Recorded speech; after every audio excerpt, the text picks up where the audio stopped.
जय सिया राम। सब सुख लाए तुम्हारी सरना, तुम रक्षक काहू को डरना।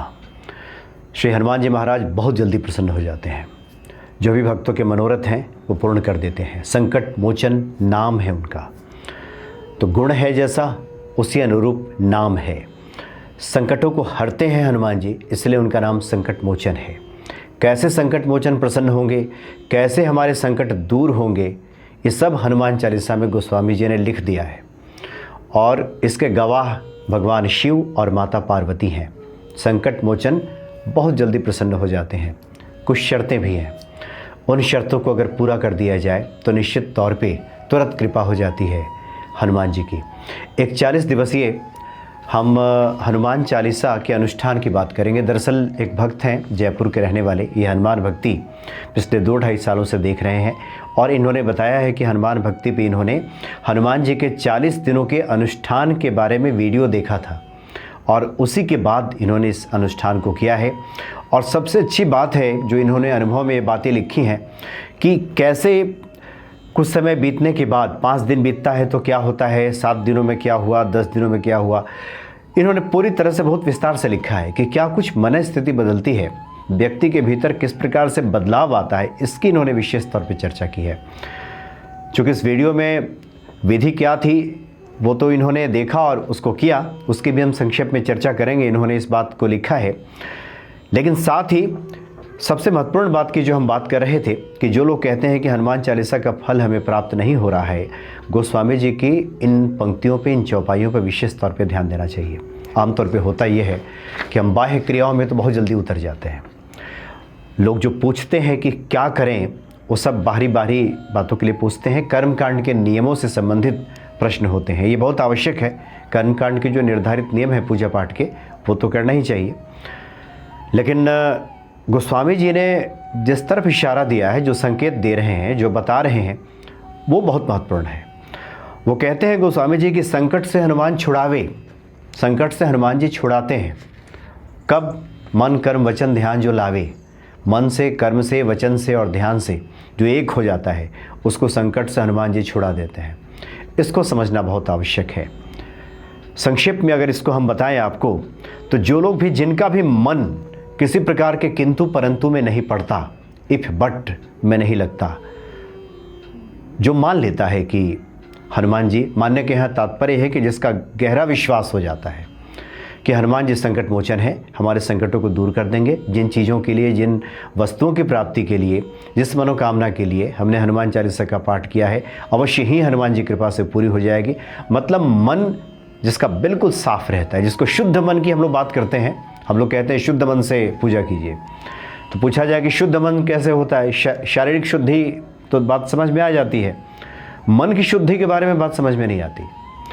मन की शुद्धि आप इस तरह से समझ लें, उस व्यक्ति का मन शुद्ध है जिसके मन में किसी प्रकार के नकारात्मक कोई विचार आता ही नहीं है। नकारात्मक विचारों के साथ जो लोग पूजा पाठ करते हैं, ये मन की शुद्धि के अंतर्गत नहीं आता। मन में अगर घृणा के भाव है, द्वेष के भाव है, नकारात्मक विचार हैं, अविश्वास है, अश्रद्धा है, यही अशुद्धि है, यही अशुद्ध मन है। जो शुद्ध मन होता है वह ईश्वर पे भरोसे से भरा होता है, उसके भीतर सकारात्मकता होती है, पॉजिटिविटी होती है। वो द्वेष की जगह वो जो स्थान है प्रेम ले चुका होता है। तो इस तरह के कुछ भाव होते हैं, यह शुद्ध मन की अवस्था होती है। तो जो हमारा मन है पूरी तरह से शुद्ध हो, जिसमें व्यक्ति मान ले कि हनुमान जी ने कृपा कर दी है, उसका कार्य पूरा हो गया है। मन कर्म, कर्म का यहाँ 2 अर्थ बताया जाता है। एक तो यह है कि जो हमारा निर्धारित कर्तव्य है, जो कर्म है, जिन चीज़ों की प्राप्ति के लिए हम हनुमान जी की शरण में हैं, उसके लिए कुछ कर्म भी होगा, कुछ कर्म भी बताया गया होगा कि ये काम करना होगा। बिना काम किए तो कैसे होगा? हनुमान जी मदद तो तभी करेंगे जब आप उतरेंगे कार्य में। तो वो कर्म पहले तो वो करें, और दूसरा कुछ जो नियम बताए गए हैं पूजा पाठ के, शुद्धि अशुद्धि की जो बात की गई है, उन नियमों को थोड़ा समझ लें। वो बहुत कठिन नहीं है, उसको कर लिया।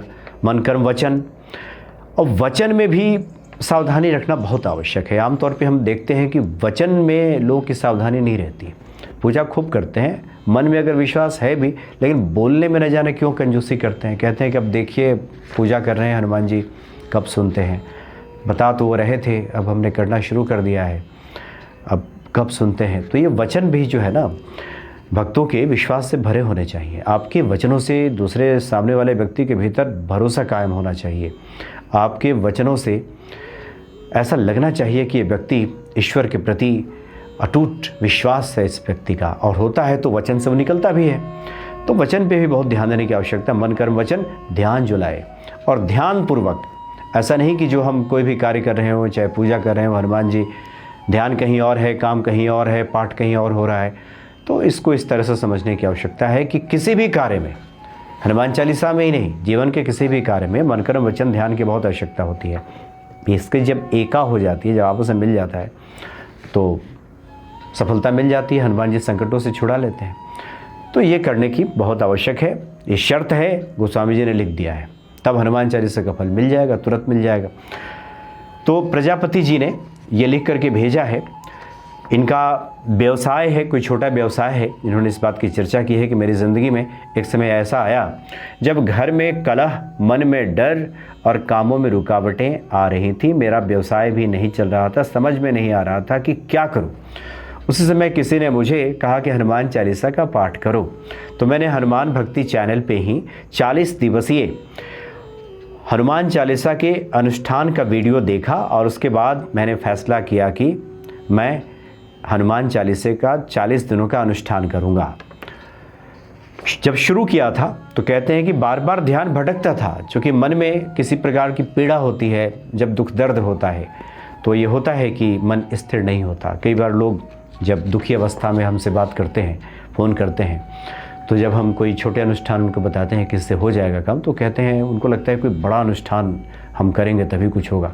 तो पूछते हैं, तो हम उनको बताते हैं कि देखिए, आपकी मनोदशा जो है ना अभी स्थिर नहीं है। अब बड़े अनुष्ठान में आप उतरेंगे, शरीर थकेगा आपका, और मन चित्त स्थिर है, चंचल है, कई जगह अटका हुआ है, इस तरह की परेशानी है। अब इसको साध के आप बैठ नहीं पाएंगे। तो इससे अच्छा है कि 2 तरीके हैं, छोटे पाठ करें, मन को पहले साधने की कोशिश करें, स्थिर करें, या फिर दूसरा है कि किसी को बुलाकर पाठ कराइए, पंडित जी वगैरह को। तो इसलिए तो ये होता है। तो ये कहते हैं कि शुरू में मन भटकता था, लेकिन मैं रोज़ 10 मिनट बैठता और चालीसा पढ़ता, और धीरे धीरे मेरा मन शांत होने लगा, और 3, 4, 5 दिन बीतने के बाद मुझे अच्छा महसूस होने लगा। जो डर था वो धीरे धीरे धीरे धीरे कम होने लगा, ख़त्म होने लगा। अचानक काम में रुकावटें जो आ रही थी, मेरे व्यवसाय में ग्राहकों की संख्या घटने लगी थी, वो धीरे धीरे बढ़ने लगी। कहते हैं कि लगभग 15 से 20 दिन बीता होगा कि जीवन में गति दिखाई देने लगी। इन दिनों में मुझे सबसे बड़ा बदलाव ये हुआ कि सुबह उठते ही मन जो हमेशा थका महसूस करता था, उत्साह नहीं रहता था, सुबह जगने के बाद मन में उत्साह आने लगा। पहले जहाँ थकान और आलस था, उसके बाद अब एनर्जी आने लगी, ऊर्जा आने लगी। 21वें दिन ऐसा लगा जैसे हनुमान जी ने कोई सुरक्षा कवच दे दिया हो। रात को नींद अच्छी आने लगी, और धीरे धीरे समय सब बेहतर होने लगा, आत्मविश्वास लौटने लगा। और 40 दिन के बाद तो मुझे लगा कि मैं वो इंसान नहीं रहा जो पहले था। इन्होंने स्पष्ट लिखा है, मन अब बिल्कुल शांत है, घर में भी शांति है, व्यवसाय भी ठीक चल रहा है, काम में भी प्रगति हो रही है, और सबसे बढ़कर हनुमान जी की उपस्थिति का मुझे अनुभव होता है। इन्होंने इस बात की चर्चा की है कि 40 दिन का जब इन्होंने अनुष्ठान किया हनुमान चालीसा का, तो क्या कुछ जीवन में बदला। अनुष्ठान की विधि भी बहुत आसान है, कोई व्यक्ति कर सकता है। जो लोग परेशानियों में हैं, कठिनाइयों में हैं, तो शुक्ल पक्ष के मंगलवार से शुरू करें तो ज़्यादा अच्छा है। उस दिन मंगलवार को आप हनुमान जी के सामने बैठ जाएं, उनके संक्षिप्त पूजन कर लें, दिया जला करके, जल का पात्र रख करके पूजन कर लें, और संकल्प ले लें हाथ में जल वगैरह लेकर के, और जो भी मनोकामना है, परेशानी है, हनुमान जी के सामने कहते हुए ये कहें कि हम 40 दिनों का अनुष्ठान करने जा रहे हैं, और मनोकामना को पूरी करें। और जो संकट है, उन संकटों को आप दूर करें। आप हनुमान जी से इस प्रकार की प्रार्थना करें, और प्रतिदिन जितने पाठ का आपने संकल्प लिया है, विषम संख्या में कभी भी पाठ करना चाहिए। 1, 3, 5, 7, 11 इस प्रकार से करना चाहिए। जितना समय मिलता हो उस प्रकार से पाठ करना चाहिए। आप देखेंगे कि धीरे धीरे धीरे धीरे बहुत ही बदलाव आना शुरू हो जाता है। लेकिन जिस बात की ओर इशारा हमने पहले दिया था उस पर बहुत ध्यान देने की आवश्यकता है। मन, कर्म, वचन, ध्यान, इसकी भी साधना चाहिए। इसको जैसे जैसे हम साधना शुरू कर देते हैं वैसे वैसे उस पाठ का जो रिजल्ट है हमें अतिशीघ्र प्राप्त होना शुरू हो जाता है। और 40 दिन बीतते बीतते आप चाहें तो हवन सामग्री ला करके हनुमान जी का हवन कर लीजिए। आपने 40 दिनों तक जितना पाठ किया है उसका दशांश, उसका जो 10% है उतने हनुमान चालीसा से प्रत्येक चौपाई के बाद आहुति दे करके हवन कर लें। हनुमान जी के मंदिर जाएं, उनको कुछ मिष्ठान वगैरह चढ़ाएं, अर्पित करें, प्रणाम करें। देखिए आनंद ही आनंद आएगा। तो इस प्रकार से बहुत से भक्तों का अनुभव रहता है जो समय समय पे भेजते हैं, और कुछ ऐसे भक्त हैं जो बहुत बारीकी से चीज़ों का अवलोकन करते हैं, ध्यान रखते हैं क्या कुछ बदल रहा है जीवन में, और जब वो साझा करते हैं, लोगों को बताते हैं, तो अन्य लोगों का भी इससे भला होता है। तो बहुत बहुत धन्यवाद आपको प्रजापति जी, आपने अपना अनुभव हमारे साथ साझा किया है। निश्चित तौर पे आपकी इन बातों से अन्य भक्तों का भी भला होगा। हनुमान जी कृपा करेंगे। जय सिया राम।